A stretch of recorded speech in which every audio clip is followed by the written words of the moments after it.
Tragico incidente a Sovere in Val di Cembra, un motociclista è morto, vani i tentativi dei soccorritori.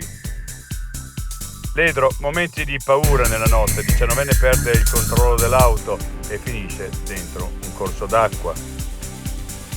Addio a Stefano Bertoldi, il trentino piange una figura di riferimento nel mondo del sociale, fondatore di Ama e di Hospice, è morto a 59 anni. Medici, dall'azienda sanitaria ancora 1 milione di euro per i gettonisti.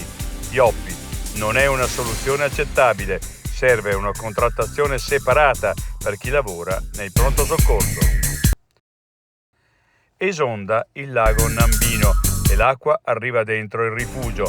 In meno di 24 ore i titolari ripristinano struttura e strade d'accesso.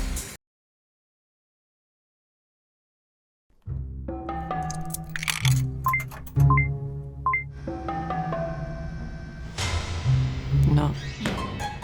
Dai. Dai.